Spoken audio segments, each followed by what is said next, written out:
Tokyo, 1946. The war had ended, but the silence in the ruins was deafening. Through the rubble-strewn streets of Shibuya, a young Japanese woman moved like a shadow, her wooden sandals clicking against broken pavement. She stopped when she saw him.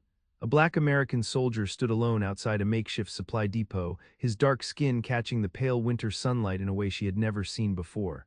Her breath caught. In a country where uniformity had been law, where difference meant danger, he was utterly, impossibly different. She had heard whispers about the occupation forces, the warnings from neighbors, the fear in her mother's voice. But curiosity, that dangerous thing that had survived the war, pulled her forward. She took one step, then another. The question forming in her mind was simple, innocent even, but it would change everything. What she didn't know was that in 10 seconds, she would ask something that would bind them together for the next 60 years. Private James Crawford had been in Tokyo for 3 months, and he had never felt more alone.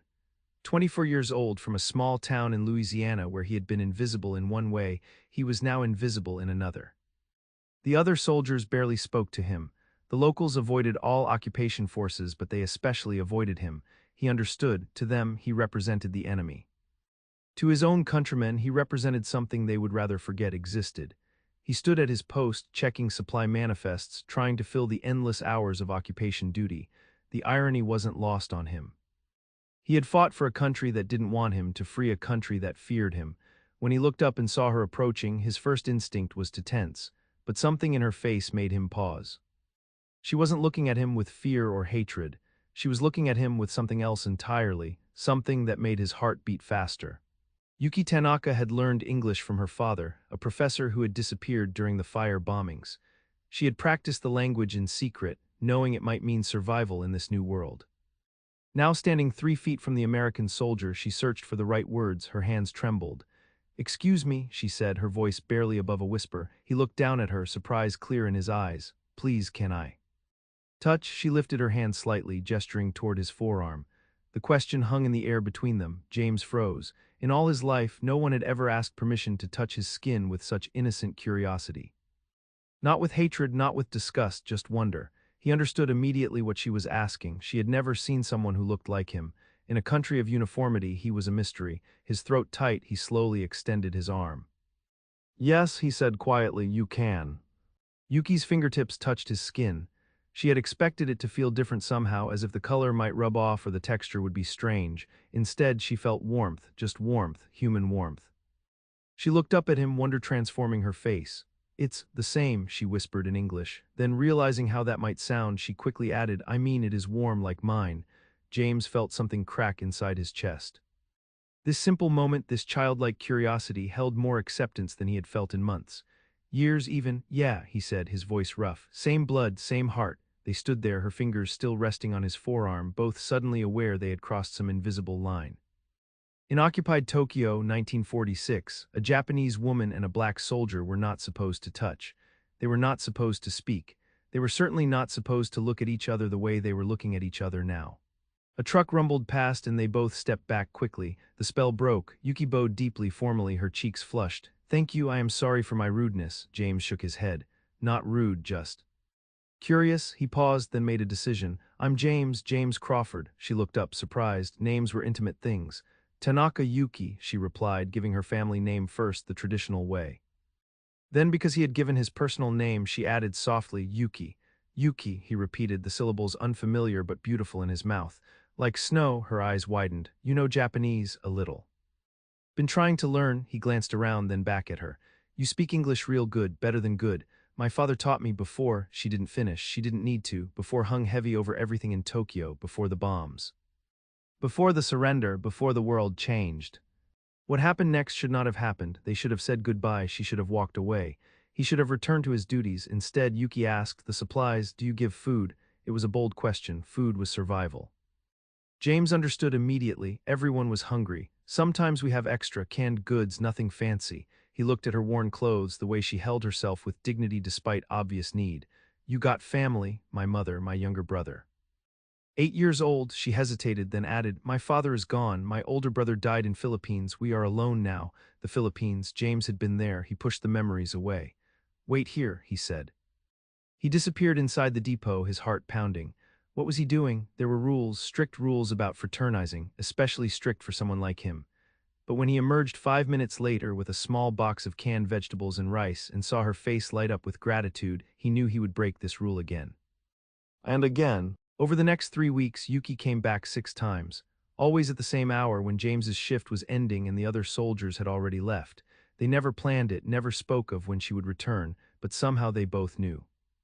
Each time he found something small to give her, a can of soup, a bag of flour, once a chocolate bar that made her eyes shine with childlike joy. "For my brother," she said, but James noticed she broke off a piece and tasted it immediately, closing her eyes at the sweetness. They began to talk, short conversations at first, awkward and careful. She told him about teaching English to children in a makeshift school. He told her about Louisiana, about cypress trees and humid summers that felt nothing like Tokyo's cold winter. They never touched again, but they stood closer each time. One evening, as snow began to fall, Yuki looked up at the white flakes catching in his short hair. "It looks like stars," she said softly. He looked down at her. "What does?" "The snow." "In your hair, like stars in night sky." And James realized with sudden, terrifying clarity that he was falling in love with her. But Tokyo in 1946 was not a place for love, especially not their kind of love. The American occupation forces had strict non-fraternization policies. For black soldiers, the rules were enforced with particular vigor. James knew of 2 black servicemen who had been court-martialed for relationships with Japanese women. One had been sent home in disgrace. The other was still in the stockade. The Japanese community had their own rules, unspoken but ironclad. Yuki's neighbors had already begun to whisper. The woman who lived below them had seen Yuki walking near the American depot. "People will think you are one of those women," her mother warned, her voice sharp with fear. "The ones who sell themselves for chocolate and cigarettes, our family name." "I am not selling anything," Yuki interrupted quietly. "He is kind. He gives us food. He is the enemy. The war is over, mother." But was it? The war might have ended, but the walls it had built between people remained. James and Yuki were standing on opposite sides of those walls, reaching toward each other across a divide that could destroy them both. On the 7th visit, everything changed. Yuki arrived later than usual, her face tight with worry. "My mother is sick," she said without greeting. "The cold, she has fever, I need medicine." James's mind raced.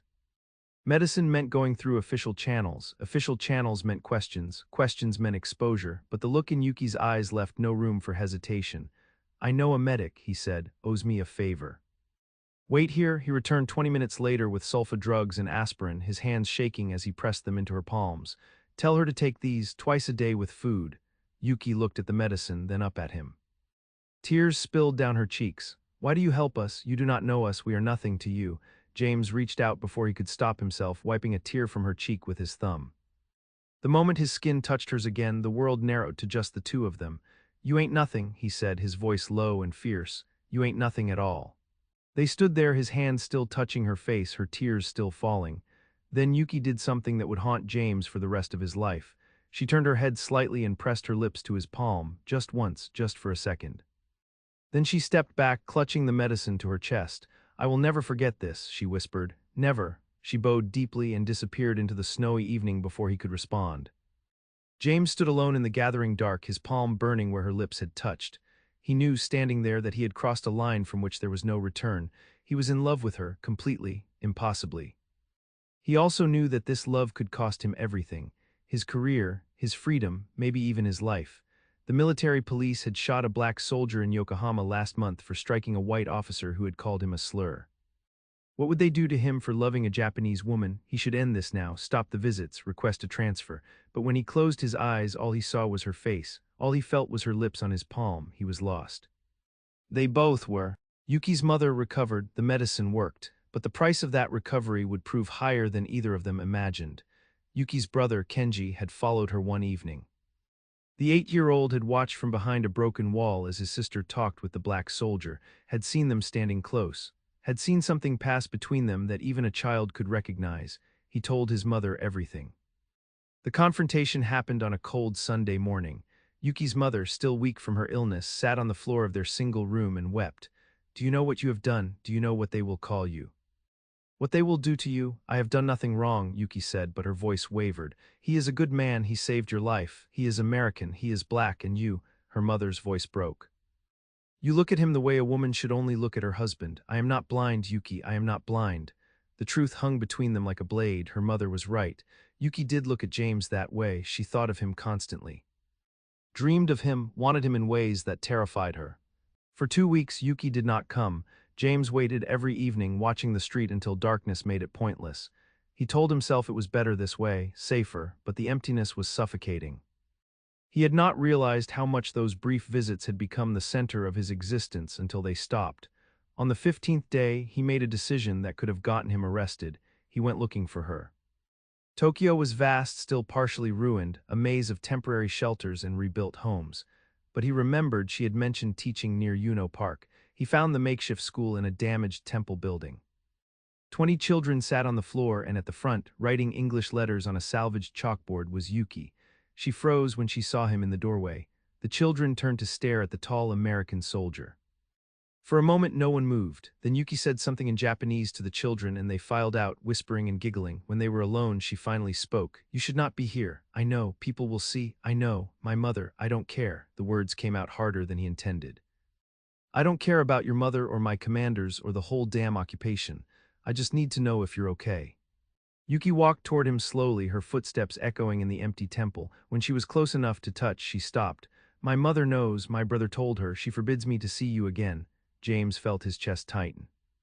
"And what do you say?" "I say," Yuki looked up at him and her eyes were bright with unshed tears. "I say that I cannot stop thinking about you. I say that when I wake in the morning, the first thing I wonder is if you are safe. I say that I have tried to forget you, but I cannot." She took a shaking breath. "I say that I am frightened because I have never felt this way before and I do not know what to do." James closed his eyes, fighting the urge to reach for her. They were still in public, anyone could walk by. "I feel the same," he said quietly, every word the same. "This is impossible," she whispered. "I know, we will be destroyed, I know." "Then why?" "Because I love you." The words escaped before he could stop them. In the damaged temple with dust motes floating in the winter light, James Crawford told Yuki Tanaka the truth that would define the rest of their lives. "I love you, God help me, but I do." Yuki's response was to close the distance between them. She reached up and placed her hand over his heart, feeling it pound beneath his uniform. "I love you too," she said in English, then repeated it in Japanese.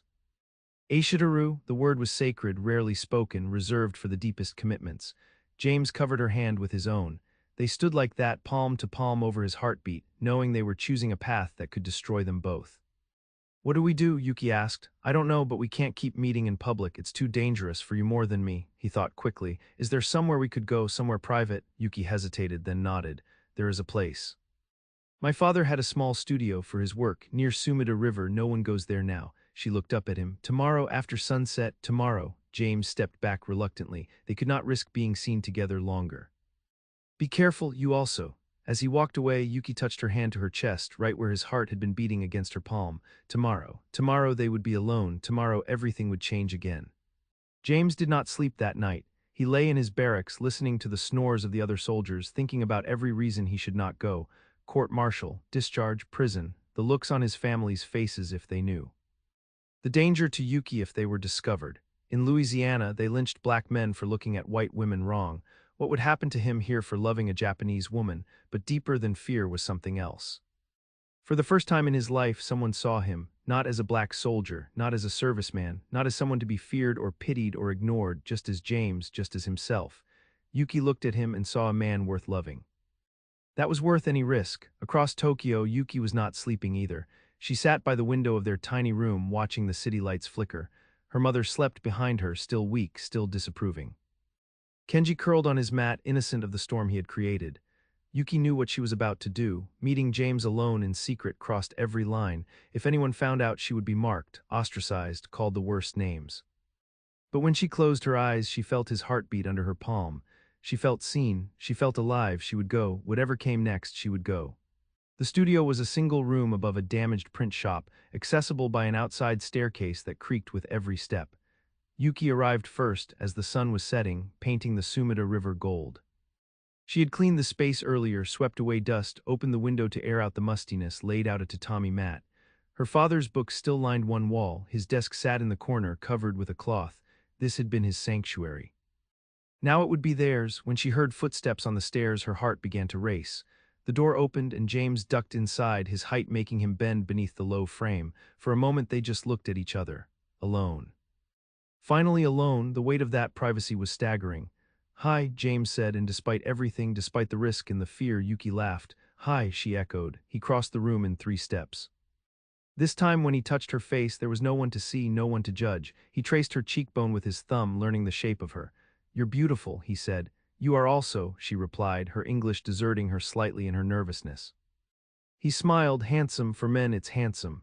"Handsome," she corrected herself, then added in Japanese, "Utsukushii, beautiful." She would call him beautiful if she wanted. They sat on the tatami mat, close enough to touch but not quite touching yet, both overwhelmed by the reality of being alone together. Yuki poured tea from a thermos she had brought, her hands shaking slightly. "Tell me about Louisiana," she said. "Tell me about where you come from." So James told her, about the cypress swamps where he had played as a boy, about his mother's cooking red beans and rice on Mondays. About the church where his grandmother sang in the choir, her voice like honey, about the separate water fountains and the back doors and the violence that lurked beneath the surface. "I joined the military to escape," he said. "Thought if I served my country things might be different, but different is not always better, just different." Yuki listened, and when he finished, she took his hand. "In Japan we say shogunai, it means it cannot be helped. This is how things are," she interlaced her fingers with his. "But I do not believe that anymore. I think things can be helped. I think we can choose." "Choose what?" "To love who we love. No matter what anyone says." She looked at their joined hands, his dark skin against her pale skin, and squeezed gently. "I choose this, I choose you." If you are enjoying this story, please subscribe and share your thoughts in the comments below. The choice she made that night changed everything, but not in the ways either of them expected. The next morning, James returned to base with her words still echoing in his mind. He moved through his duties mechanically, cleaning his rifle, attending formation, listening to briefings about communist threats and strategic positions. But his thoughts were miles away, in a small apartment where a woman had just redefined what courage meant.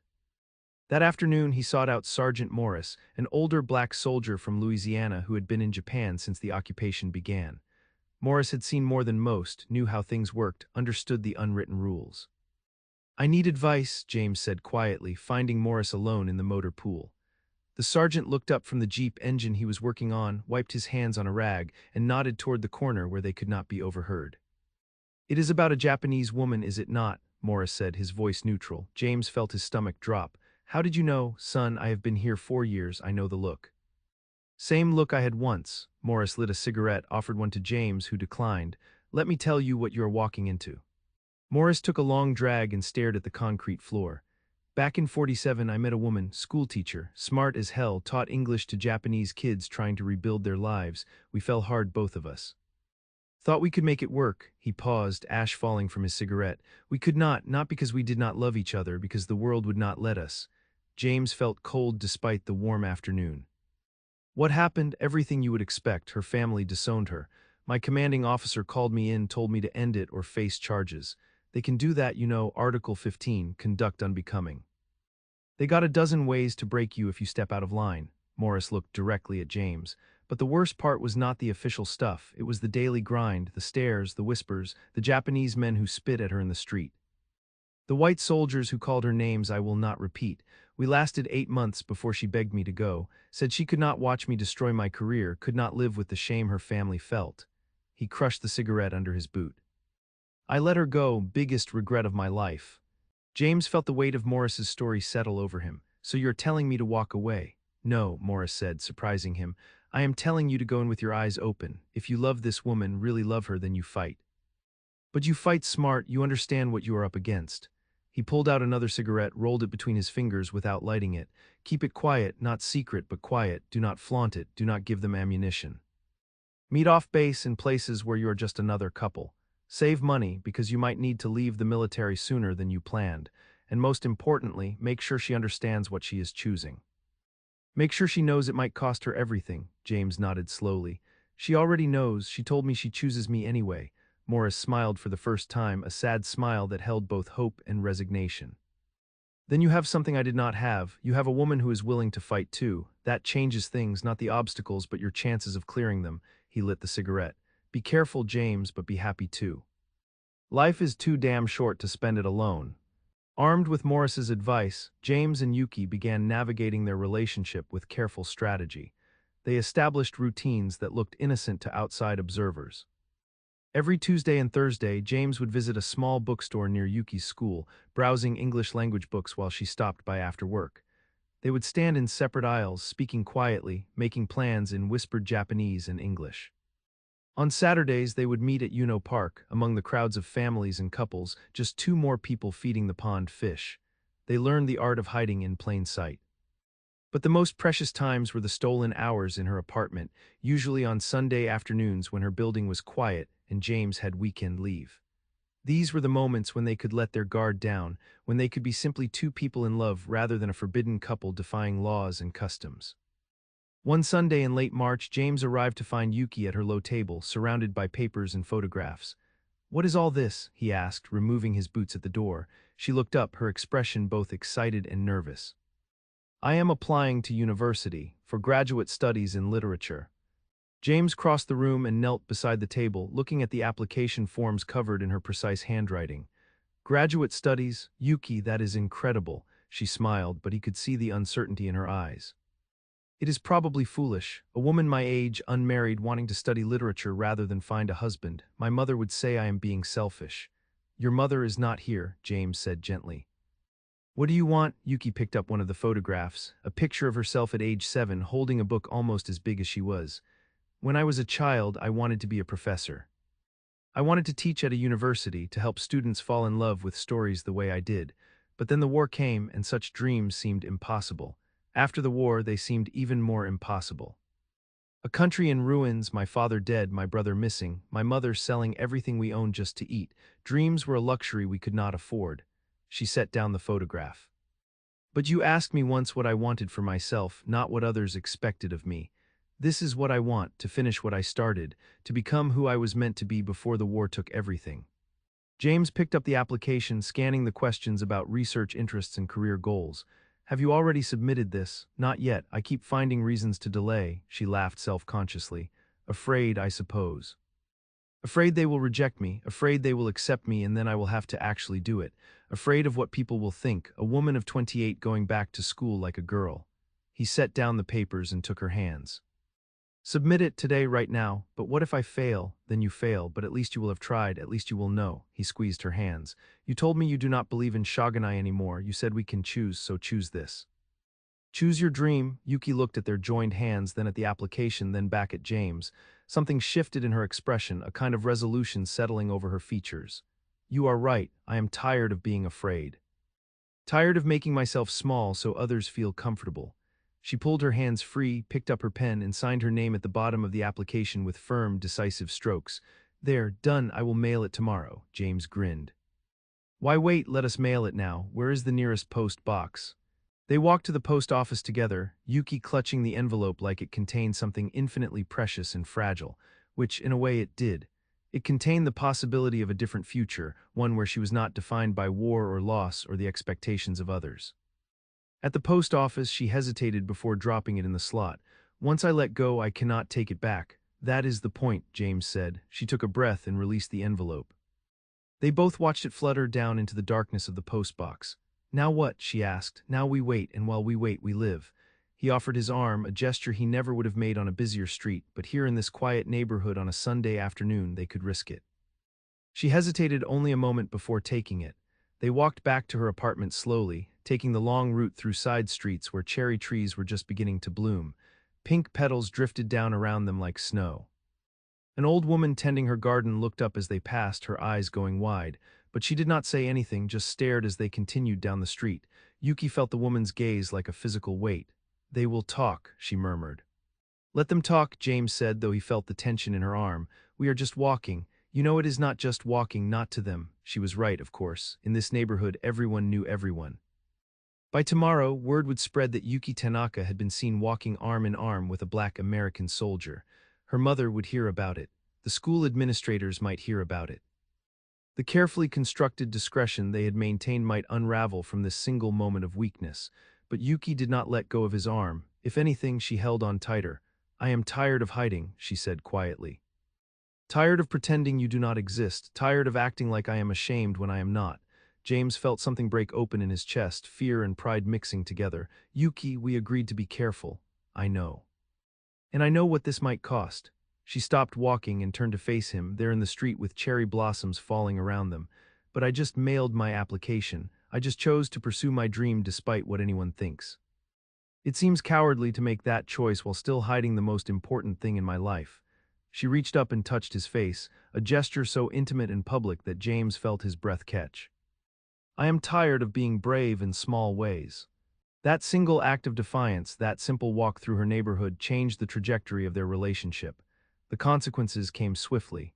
By Monday evening, 3 teachers at Yuki's school had approached her separately, their faces tight with concern that barely masked judgment.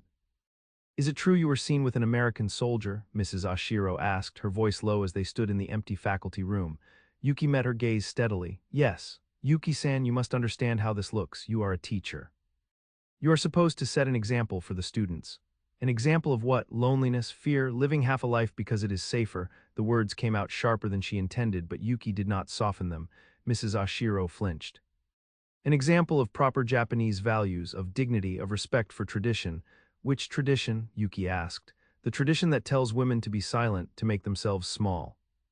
To sacrifice their happiness for the comfort of others. She gathered her papers, hands shaking but voice steady.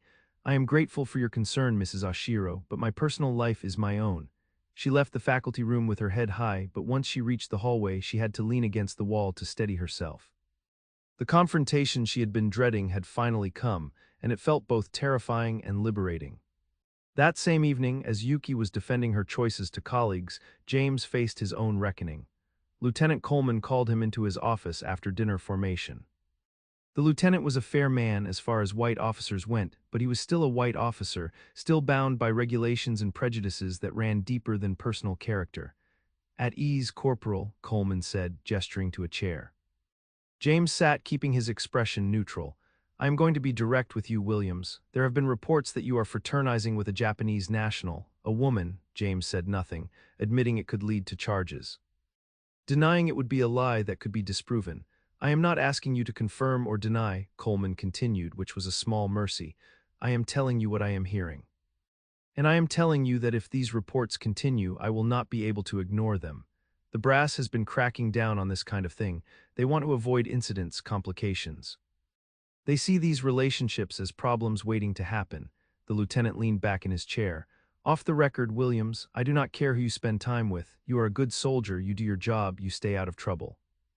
But on the record, I have to care. I have to enforce regulations." James chose his words carefully. "What regulations are you referring to, sir?" Coleman smiled grimly. "That is the smart question. Technically, there is no explicit regulation against relationships with Japanese civilians, not anymore. But there are regulations about conduct unbecoming, about bringing discredit to the service, about following orders from superior officers. And if your superior officer orders you to cease association with a particular individual for the good of unit cohesion, well, that is a lawful order." The message was clear. They could not directly forbid the relationship, but they could make it impossible to maintain. "Understood, sir. I hope you do understand, Williams, because I have been watching your record. You are up for sergeant soon. You have a clean file, good evaluations. Do not throw that away." Coleman shuffled some papers on his desk, a signal that the conversation was ending. "That is all. Dismissed." James stood, saluted, and left the office. In the hallway, he found Sergeant Morris waiting, leaning against the wall. The older man did not say anything, just nodded toward the door leading outside. They walked to the edge of the base, where the fence separated American military territory from Japanese civilian life. "He gave you the talk," Morris said. "It was not a question." "He did." James stared through the fence at the neighborhood beyond, where somewhere in the maze of streets and buildings, Yuki was facing her own battles. "Told me if the reports continue, he will have to act."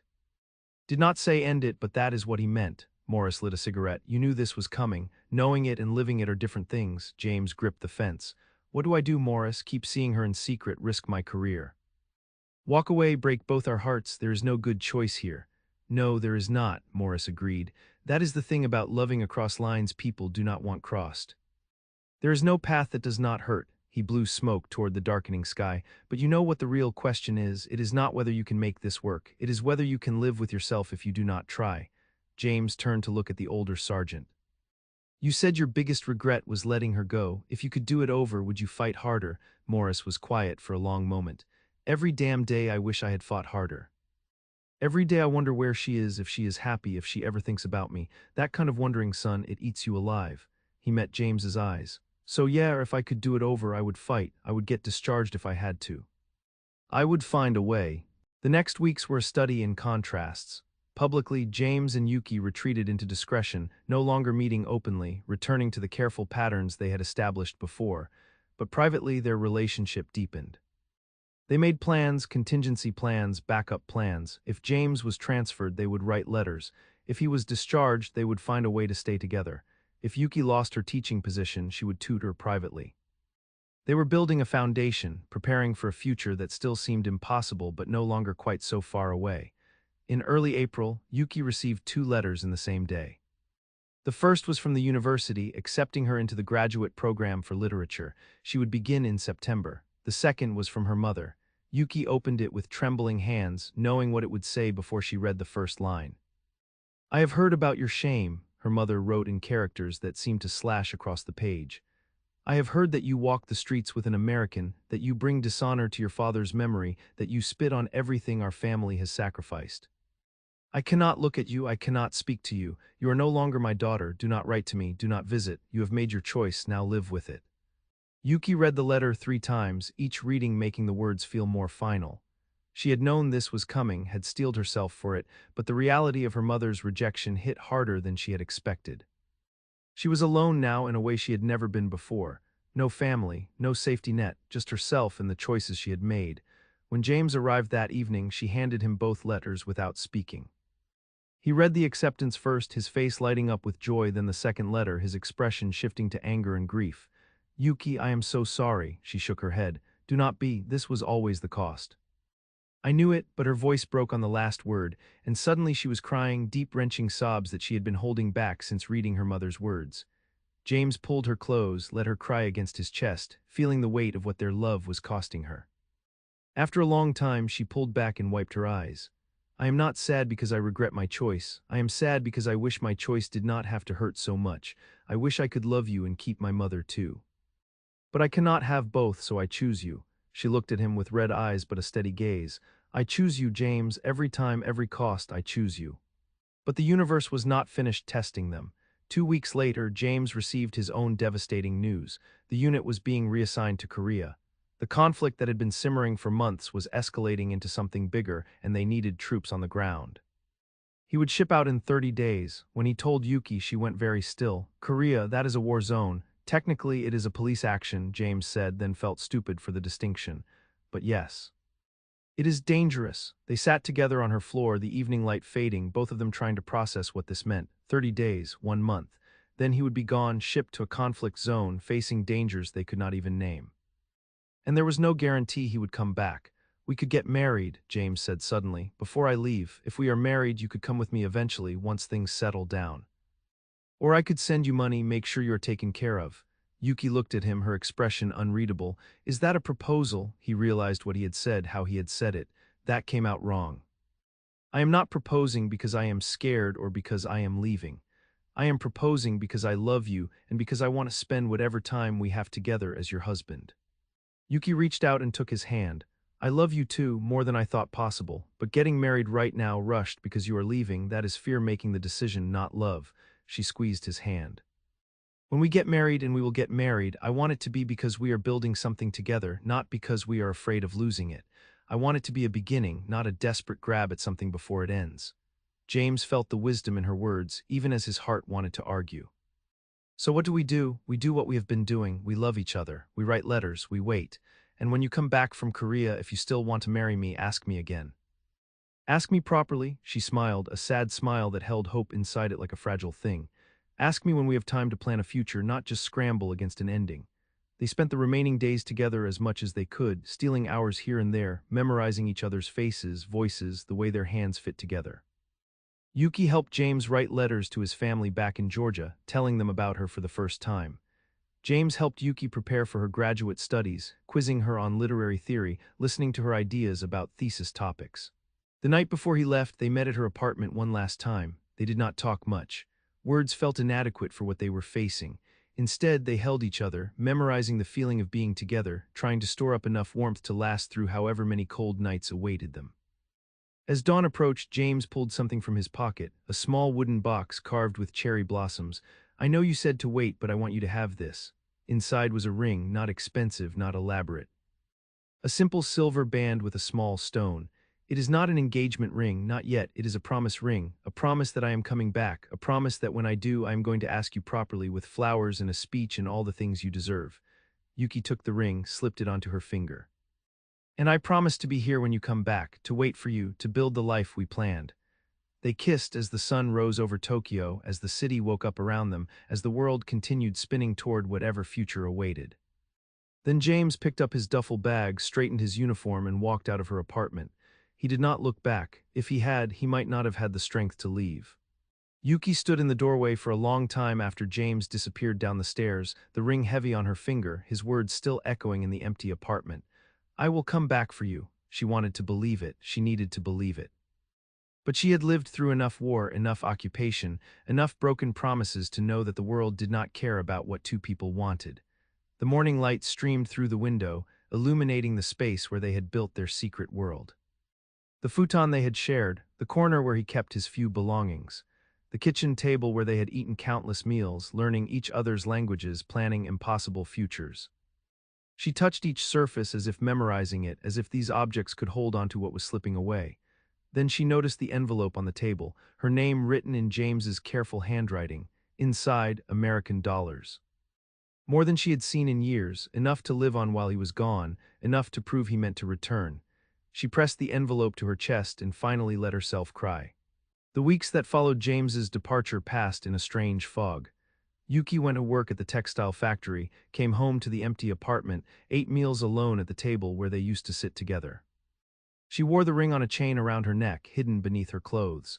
To wear it openly would invite questions she could not answer. She wrote him letters every evening, filling page after page with the small details of her days, the things she wished she could tell him in person. But she had nowhere to send them. James had explained that his transfer was temporary, that he would write to her as soon as he had a permanent address. So the letters piled up in a drawer, waiting like she was waiting. One evening, Mrs. Tanaka knocked on her door. The older woman had been Yuki's neighbor since before the war, had watched the American soldiers come and go from buildings on their street. I have not seen your friend lately, she said carefully, using the neutral word that could mean anything. Yuki kept her expression blank. He was transferred. Mrs. Tanaka studied her face. Will he return? He said he would. The older woman nodded slowly. Men say many things during occupation. When they leave, they forget. She meant it kindly as a warning, but her words lodged in Yuki's heart like splinters. 3 months passed without word, then 4. Yuki moved through her days like a ghost, going through the motions of living while her mind remained fixed on the last morning she had seen James. The money he left began to run low. She took extra shifts at the factory, came home exhausted, too tired even to write the letters that no longer seemed to have a destination. She told herself that mail from Korea was slow, that the war made everything uncertain, that his silence meant nothing. But doubt crept in during the long nights. Had he meant what he said? Had she been a fool to believe him? Had Mrs. Tanaka been right? Then one Saturday morning she heard footsteps on the stairs, heavy boots, American boots. Her heart stopped. She ran to the door, threw it open, but it was not James standing there. It was another black soldier, younger, unfamiliar, holding a canvas bag. Miss Yuki, he asked. You are Miss Yuki, she nodded, unable to speak. James sent me. My name is Private Wilson. I just came from Korea. He held out the bag. He asked me to bring you this and to tell you something. Yuki took the bag with shaking hands. Inside, more money, letters, a package wrapped in brown paper. He said to tell you he is alive, that he thinks of you every day, that the mail is not getting through, but he has not forgotten. Private Wilson's voice was gentle. He said to tell you to keep waiting, that he will come back. He swore it on his life. Yuki invited Private Wilson inside, made him tea with trembling hands, asked him every question she had been holding for 4 months. How was James? Was he safe? Was he injured? When would he return? Wilson answered what he could. James was assigned to a supply unit near the front lines, not in direct combat but close enough to danger. He was well but tired, missing her. He talked about her constantly, showed everyone her photograph, spoke of their plans. He is different from most guys, Wilson said. Most of them, they have girls in every port, you know, but James, he only talks about you. He carries your letters everywhere, even the ones you wrote but could not send. He found them in the apartment before he left. Yuki's eyes filled. She had not known he had taken them. Wilson leaned forward. Listen, I need to tell you something else, something James would not say himself. The army is talking about sending all occupation forces home next year, once the peace treaty is signed. When that happens, James will have to choose, come back here to you or go home to America. And if he comes back here, he might not be able to leave again for a long time. The visa situation for Japanese nationals going to America is complicated, very complicated. He paused. What I am saying is, this might get harder before it gets easier. Are you prepared for that? Yuki did not hesitate. I will wait, she said. However long it takes, whatever it costs, I will wait. Wilson nodded, something like respect in his eyes. Then I will tell him that. It will mean everything. After Wilson left, Yuki opened the letters James had sent. Pages and pages, dated across the months she had thought he had forgotten her. Every day he had been gone, he had written. Long letters describing the chaos of Korea, the fear, the boredom, the constant thought of her. Short notes scribbled during breaks, just a few lines to say he was alive, he loved her, he was coming back. I see you in everything, one letter said. In the sunrise that looks like the dawn we watched from your window, in the quiet moments before sleep when I remember the weight of your head on my chest. In the future I am fighting to survive for. The package contained a silk scarf purchased from a Korean market, dark blue with silver threads. For when I return, the note inside read, for the wedding you deserve, for the life we will build. Wait for me, Yuki, I am coming home. She wrapped the scarf around her shoulders, felt the silk against her skin, and made herself a promise. She would not doubt again. She would not listen to warnings or worry or the voices that said it was impossible. She would simply wait, and when he returned, they would find a way forward, together. For the next year, Yuki and James maintained their connection through a careful network. Soldiers rotating between Korea and Tokyo carried letters back and forth. Each delivery was a lifeline. James wrote about the war winding down, about his plans for after his service ended, about the house he wanted to build for them. Yuki wrote about saving money, about learning English from library books, about preparing for whatever future they would create. But the world around them was changing in ways that made their plans increasingly complicated. The San Francisco Peace Treaty was signed in September 1951. Japan would regain sovereignty. American forces would remain, but in smaller numbers with different rules. The easy movement between Tokyo and the occupation zones would end. Immigration laws, already restrictive, would tighten further. Japanese war brides of American servicemen faced mountains of paperwork, investigations, quotas. And those marriages had been legal, official, blessed by military chaplains. What Yuki and James had was still secret, still forbidden, still impossible in the eyes of both governments. One evening, Yuki's brother Hiroshi came to visit. He had stayed away since she refused the arranged marriage, but now he stood at her door, his face grave. Father is dying, he said without preamble. He wants to see you before the end. Yuki went to her childhood home the next day. The house looked smaller than she remembered, shabbier. The war and its aftermath had been hard on everyone. Her father lay in the back room, thin and gray, the proud man she remembered reduced to fragile bones beneath blankets. When he saw her, tears filled his eyes. Yuki, he whispered, my daughter. She knelt beside him, took his hand. All the anger she had carried melted away in the face of his mortality. I am sorry, he said, for everything. For trying to control your life, for cutting you off. I thought I was protecting you, but I was only protecting my own pride. He coughed, struggled for breath. Your brother told me about the American, the black soldier. He said you still wait for him. Yuki tensed, prepared for one final fight, but her father squeezed her hand. Does he treat you well? Does he make you happy? Yes, her father nodded slowly. Then I give you my blessing. I do not understand this world anymore. Everything I knew is gone. The rules I lived by mean nothing now, so follow your heart, build your life, be happy. He looked at her with ancient, tired eyes. Just promise me one thing. Promise me you will not forget where you come from, not forget your family, your culture. Promise me that whatever life you build with him, you will stay Japanese in your heart. I promise, Yuki whispered. Her father died 3 days later. James came back to Tokyo in December 1951. His service in Korea was over. He had orders to ship back to the United States in 3 weeks, 3 weeks to decide the rest of their lives.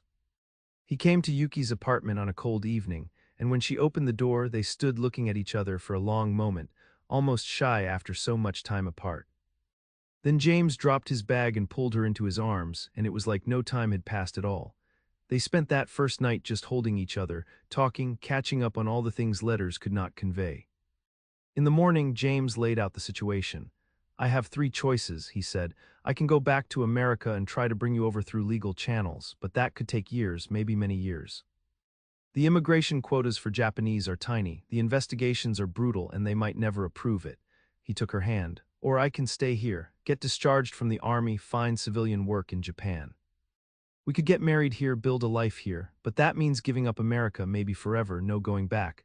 What is the third choice? Yuki asked. James looked at her steadily. We get married now before I ship out, a legal marriage. And then you come with me as my wife. The army has a process for that. It is complicated, but it is possible. You would have to pass investigations, prove you are not a security risk, get approved by my commanding officer. And we would have to do it all in 3 weeks. They chose the third option. They had no time for doubts, no time for fears. James went to his commanding officer the next day. Captain Morrison looked at him across the desk with an expression somewhere between sympathy and frustration. Matthews, you know, I have to be honest with you. This is going to be hard. The paperwork is extensive. The investigations are invasive. They will dig into every aspect of her life, your relationship, your intentions. They will look for any reason to deny approval. I understand, sir. And even if everything goes perfectly, there is no guarantee she will get a visa in time. You might have to leave without her. Be separated for months, maybe years. I understand, sir, Captain Morrison sighed. Why are you doing this? You could go home, meet a nice girl there, have a normal life. Why put yourself through this? James met his eyes. Because she is the one, sir, the only one, and I would rather spend my life fighting for something real than settle for something easy. The captain studied him for a long moment, then he pulled out a form. All right, let us start the paperwork.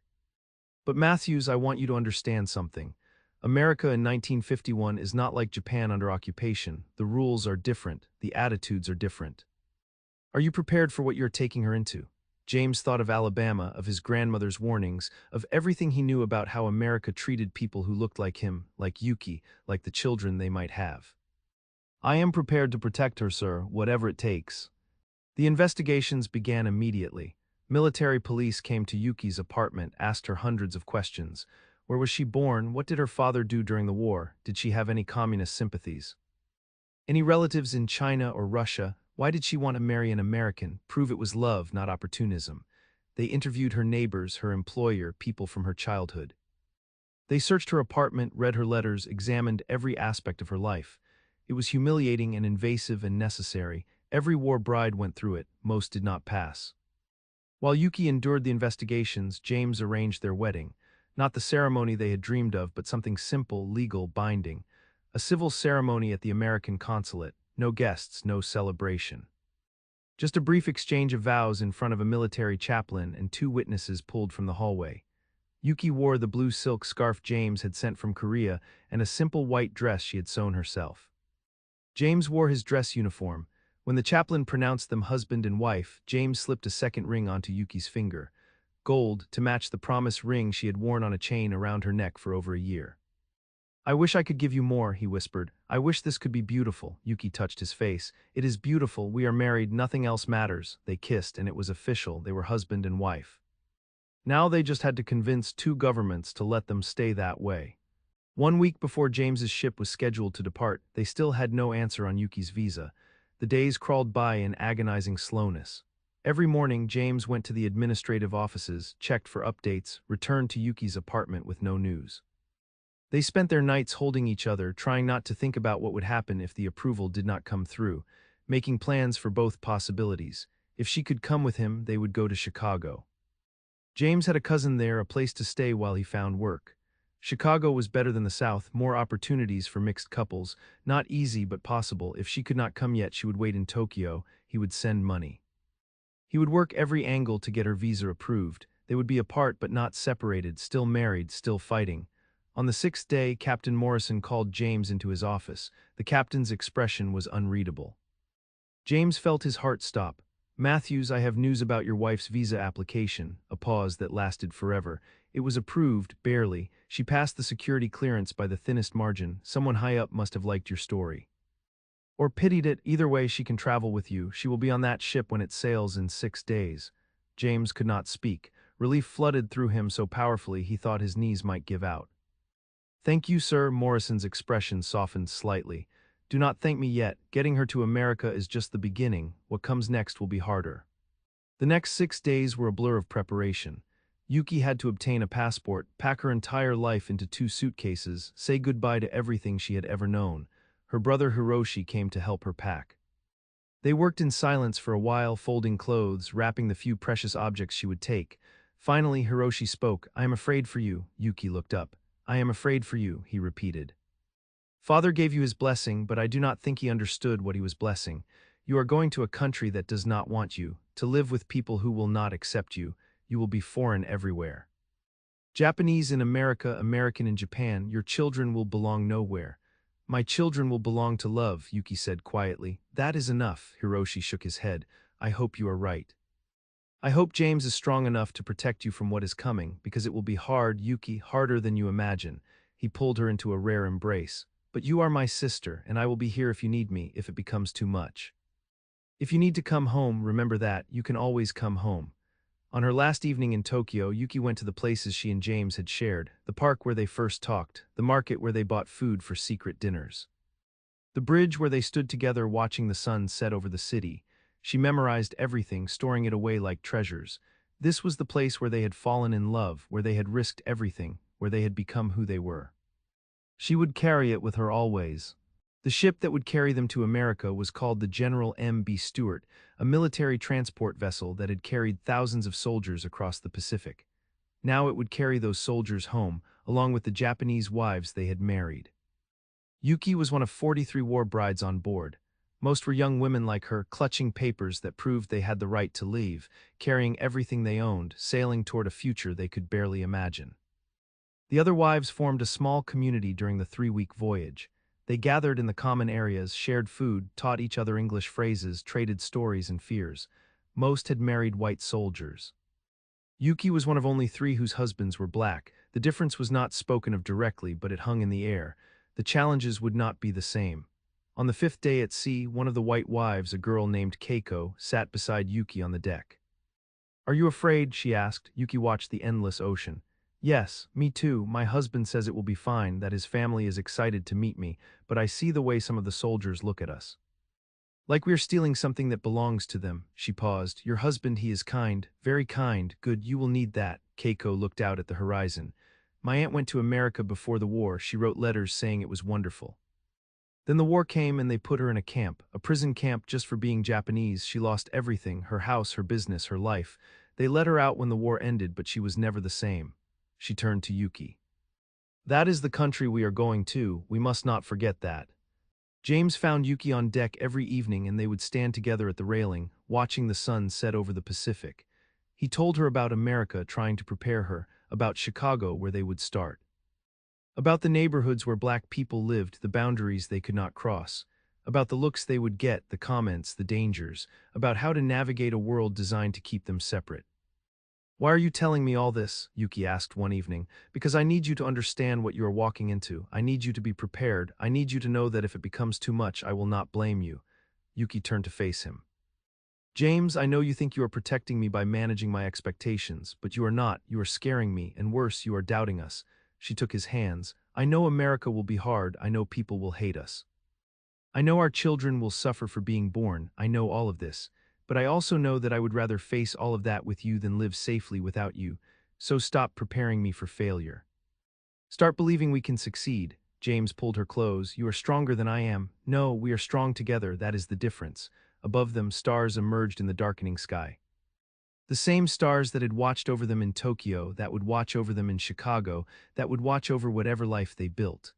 The ship carried them forward, toward America, toward everything unknown, toward the future they had chosen together. They arrived in San Francisco on a gray morning in January 1952.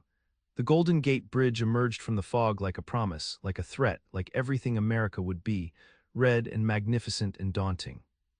The ship docked at Fort Mason, and the war brides were processed through immigration one final time. More questions, more paperwork, more examinations, proving once again that they had the right to be there. Yuki clutched her papers with sweating hands, answered every question carefully, passed through every checkpoint. And then they were through, on American soil, legal residents, married, together. James's cousin Marcus met them at the dock with a car. The drive to Chicago took 3 days, and Yuki pressed her face to the window the entire time, watching America unfold. So much space, so much wealth, so much poverty beside the wealth, cities that gleamed and neighborhoods that crumbled.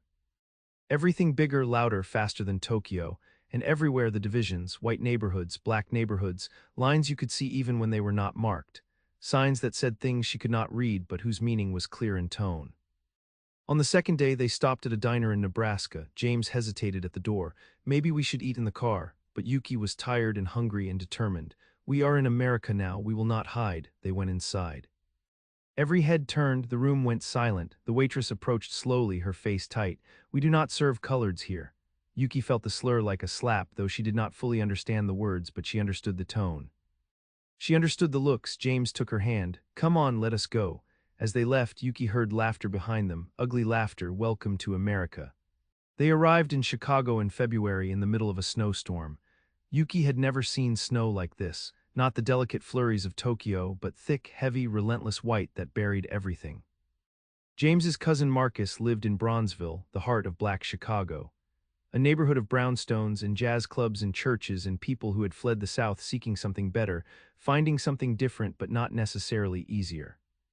Marcus's apartment was small, crowded, warm. His wife Dorothy welcomed Yuki with careful kindness, the kind that said she wanted to be supportive but was not sure how this would work. They gave James and Yuki a room in the back. One room, one bed, one window looking out at snow-covered fire escapes. This was home now. James found work within a week, loading trucks at a warehouse. Hard, physical labor for modest pay. Yuki stayed in the apartment, learning English from the radio, learning to cook American food from Dorothy, learning to navigate a world where everything was foreign. The other wives in the building, all black, were polite but distant. She was not one of them. The Japanese shopkeepers in the small area where other war brides lived were also distant. She had married a black man. She belonged nowhere. One evening, a month after their arrival, Yuki found James sitting on their bed, head in his hands. This is not what I promised you, he said. This tiny room, this hard life, you deserve so much more. Yuki sat beside him. Do you remember what you said to me in Tokyo, that you would love me until your heart stopped beating? That is what I deserve, that is what I have. Everything else we will build together. And they did build, slowly, painfully, beautifully they built. James worked double shifts, saved every penny. Yuki found work sewing in a garment factory, her fingers remembering skills from Tokyo. They moved to their own apartment after 6 months, nothing fancy but theirs. A place where they could be themselves, where the walls held their dreams instead of someone else's judgment. They made friends carefully with other couples who existed in the spaces between worlds.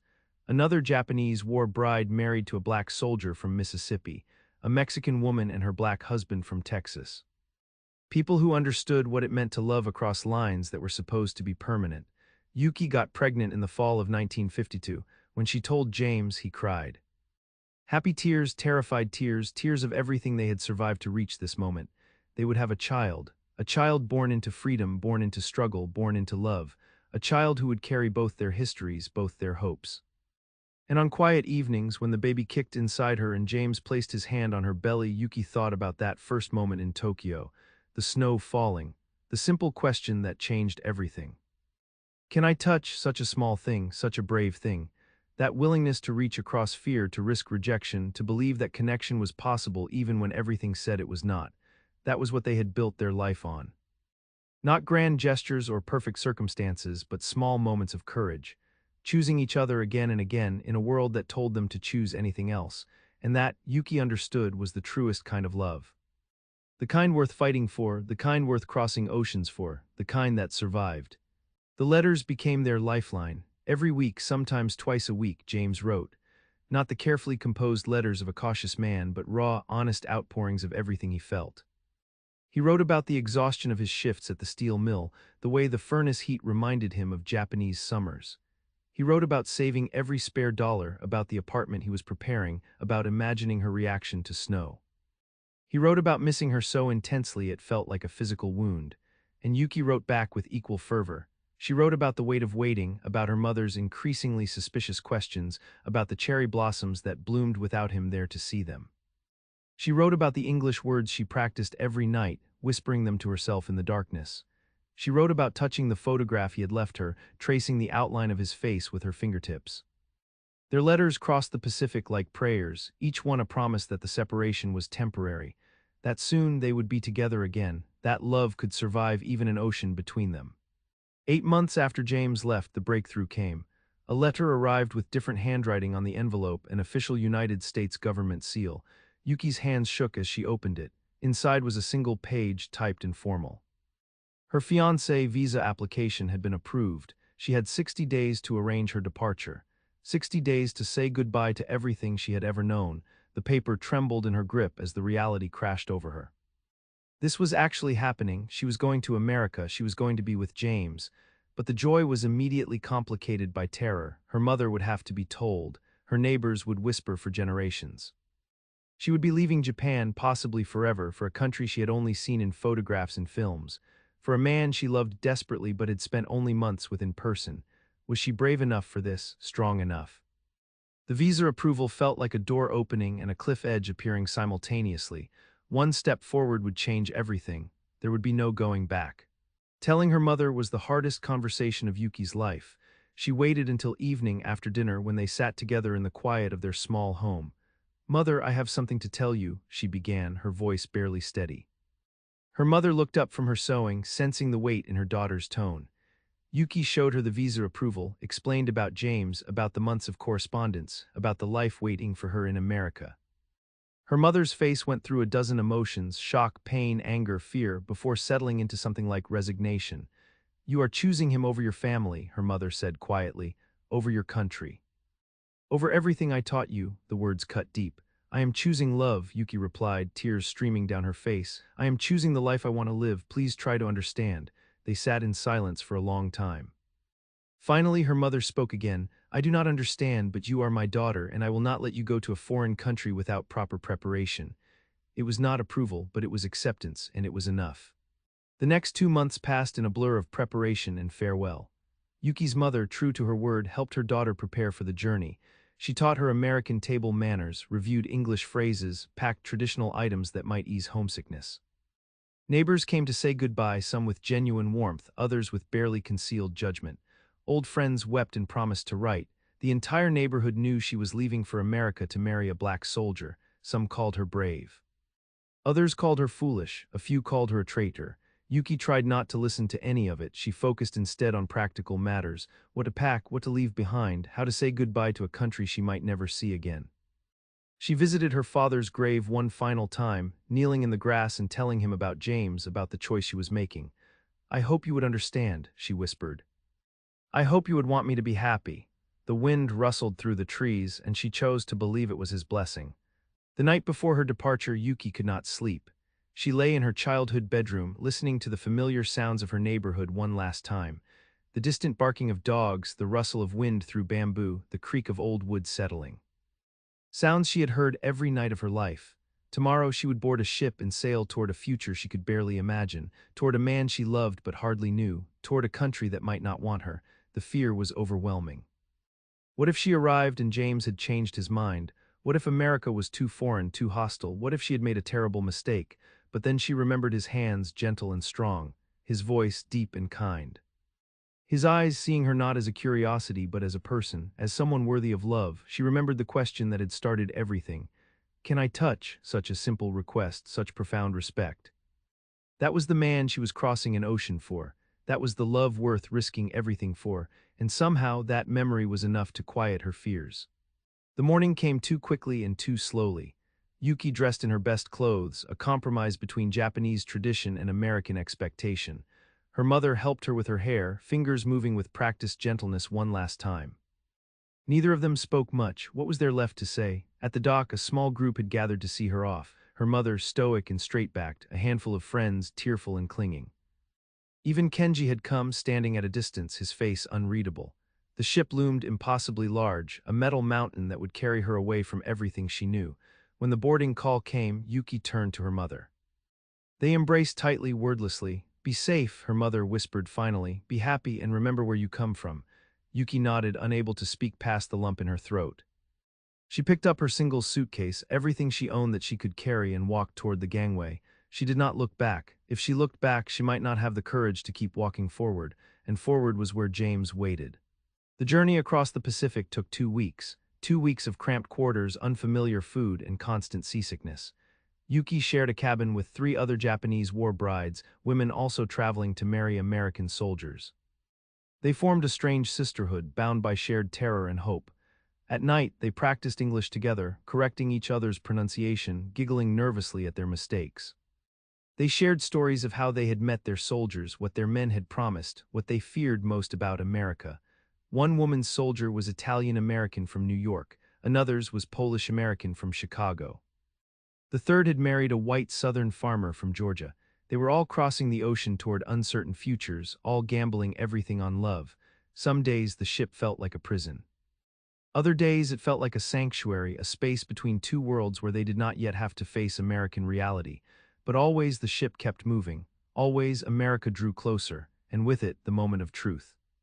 Would their soldiers be waiting? Would America accept them? Would love be enough? When the ship finally docked in San Francisco, Yuki's heart was pounding so hard she thought it might burst from her chest. She stood on deck with the other war brides, scanning the crowd on the pier below. Hundreds of people, most of them white, stared up at the ship with expressions ranging from curiosity to open hostility. Signs were visible in the crowd. "America for Americans, go home, no Jap brides," Yuki's stomach twisted. But then she saw him, James, standing near the back of the crowd, head and shoulders above most of the others. He wore a suit, neat and proper, and he was searching the deck with desperate eyes. When their gazes finally met, his entire face transformed. The smile that broke across his features was so bright, so full of pure joy that Yuki felt tears spring to her eyes. He had come, he was there, he was real. Everything else, the hostile signs, the suspicious stares, the frightening newness of everything, faded into background noise. There was only James, only the man who had crossed an ocean of prejudice to be with her. And she was about to step onto American soil to be with him. The disembarkation process was humiliating. Immigration officials questioned each war bride extensively, examining their papers with suspicion, asking invasive questions about their relationships. Yuki was subjected to a medical examination, her body inspected like livestock. Officials asked her to prove she could speak English, to demonstrate she understood American customs. Other passengers moved through customs quickly, but the war brides were treated like potential criminals. When Yuki was finally cleared and allowed through the final gate, she was exhausted and shaken. But then James was there, rushing forward, and suddenly she was in his arms. The embrace was fierce, desperate, both of them clinging to each other as if afraid the other might disappear. "You are here," he kept saying over and over. "You are really here?" She could only nod against his chest, breathing in his familiar scent, feeling the solid reality of him. Around them, people stared. A few muttered disapproving comments, but James did not seem to notice or care. He held her like she was the most precious thing in the world, because to him she was. James had borrowed a friend's car to drive Yuki to Pittsburgh. As they left San Francisco behind, heading east, Yuki pressed her face to the window, trying to absorb everything. America was so vast, so different from Japan. The highways seemed to stretch forever. The cars were enormous. Everything was bigger, louder, faster than she had imagined. James talked constantly, nervous energy making him chatty. He told her about the apartment he had found in Pittsburgh's Hill District, a predominantly black neighborhood where they might face less hostility. He told her about his job at the steel mill, about the friends who were eager to meet her, about the small church where they would be married. Yuki listened, trying to match his enthusiasm, but exhaustion and culture shock were setting in. Everything was overwhelming. The language barrier was worse than she had anticipated. James spoke quickly when he was excited, and she caught maybe half of what he said. She smiled and nodded, hoping it was appropriate, feeling like she was drowning. What had she done? This country was so foreign, so strange. And she was supposed to make it home. When they finally arrived in Pittsburgh 3 days later, Yuki was too tired to be nervous. James carried her single suitcase up 3 flights of stairs to a small apartment in a brick building. The neighborhood was alive with activity, children playing in the streets, music drifting from open windows, people sitting on stoops in the summer evening. Everyone was black. Yuki realized with a start that she was likely the only Japanese person for miles. James opened the apartment door with obvious pride. It was tiny, just 2 rooms and a bathroom, but he had made it as welcoming as possible. Fresh flowers on the table, clean sheets on the bed, a small radio in the corner. "It is not much," he said, suddenly shy, "but it is ours, our home." Yuki walked slowly through the space, touching the furniture, examining the few decorations. A photograph of James's mother on the mantel, a second-hand lamp, a braided rug that had seen better days. It was nothing like her home in Japan, but James was looking at her with such hope, such love, that she managed to smile. It is perfect, she said in careful English, and watched his face light up with relief. They were married 3 days later in a small ceremony at a black church in the Hill District. The pastor was kind but clearly uncertain about the union. The few guests were James's coworkers and their wives, curious about the Japanese bride but welcoming enough. Yuki wore a simple dress James had bought for her, white but not traditional, a compromise between cultures. She understood perhaps one word in 3 of the ceremony. When the pastor asked if she took James as her husband, she responded with the English phrase she had practiced 1,000 times. I do. James's hand was steady in hers, his voice strong when he made his vows. When the pastor pronounced them husband and wife, James kissed her gently, respectfully, mindful of their audience. Yuki's eyes filled with tears, not from joy though joy was there, not from sadness though sadness was there too. But from the sheer weight of what she had done. She had left her country, her family, everything familiar. And now she was legally bound to a man in a foreign land. There was no going back. This was her life now, for better or worse. In sickness and health, until death parted them. The first months of marriage were harder than either of them had anticipated. The language barrier was a constant frustration. Yuki's English was functional for simple conversations but failed her in arguments or when she was tired or upset. James tried to be patient, but sometimes the inability to communicate created chasms between them. Cultural differences emerged in unexpected ways: how to keep house, what to eat, how to spend money. When to speak and when to stay silent. Yuki was used to Japanese formality, to indirect communication, to reading unspoken signals. James was direct, sometimes blunt, preferring to address problems head-on. Neither approach was wrong, but they clashed constantly. Yuki felt isolated and homesick. The neighborhood women were kind but did not know what to make of her. She could not find the ingredients she needed for Japanese cooking. American food tasted strange. The weather was different, the seasons off-kilter from what her body expected. Some nights she lay awake next to her sleeping husband and wondered if she had made a catastrophic mistake. If love alone was enough to bridge the enormous gaps between them. The turning point came during their first real fight. James had invited coworkers over without telling Yuki in advance, expecting her to prepare food and play hostess. She had been exhausted from trying to navigate the confusing American grocery store and came home empty-handed to find guests arriving. James was embarrassed. Yuki was humiliated. After the guests awkwardly left, they argued, words flying fast and furious, half in English, half in frustrated gesture. You do not tell me things, Yuki shouted, her English deteriorating with emotion. You just expect I know, James fired back about how hard he was working, how much he had sacrificed. Then Yuki said something in rapid Japanese, and James realized he had no idea what she was saying. The absurdity of it hit them both simultaneously. They stopped, staring at each other, and suddenly Yuki started laughing. Not happy laughter, but the kind born from exhaustion and absurdity.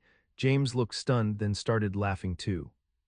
They collapsed onto the couch together, laughing until they cried, until the anger drained away and only the ridiculousness remained.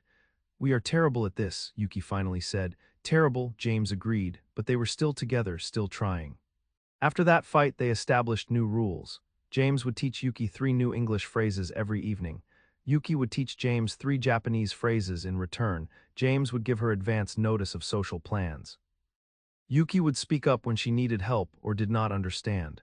They stopped expecting the other to instinctively know what they needed and started actually communicating.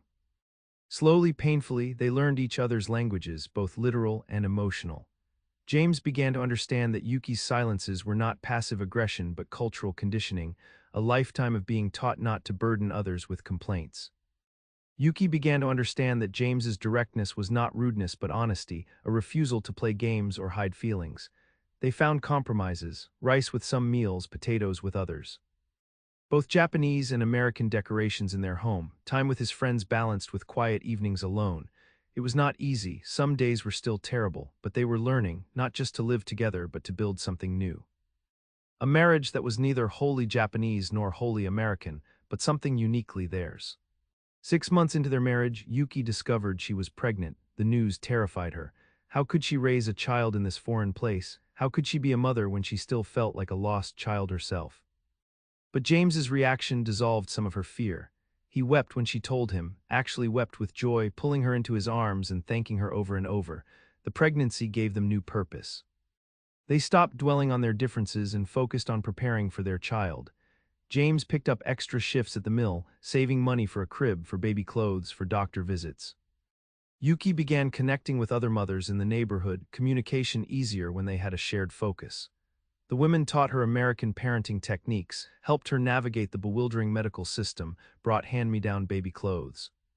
She taught them how to fold origami animals, shared recipes, slowly became part of the community. The baby growing inside her became a bridge between worlds, part Japanese, part Black American, wholly loved, wholly theirs. A living symbol of the impossible love they had built. Their daughter was born on a snowy February morning in 1953. She came into the world screaming, healthy and perfect, with her father's dark skin and her mother's delicate features. They named her Eiko, Japanese for beloved child, with the middle name Grace after James's mother. When the nurse placed Eiko in Yuki's arms for the first time, Yuki looked down at her daughter and saw the future. This child would grow up between two worlds, belonging fully to both and neither. She would face prejudice from all sides. People would question her existence, her right to be, but she would also have something precious: two cultures. Two languages, two ways of seeing the world. And parents who loved each other enough to cross oceans, to defy laws and customs, to risk everything for the chance to be together. James stood beside the hospital bed, gazing at his wife and daughter with an expression of such complete love that it took Yuki's breath away. This was why she had come to America, not for the country itself, but for this man, for this family. For this moment, looking at her daughter's perfect face, Yuki finally understood. She had not lost her home, she had found a new one.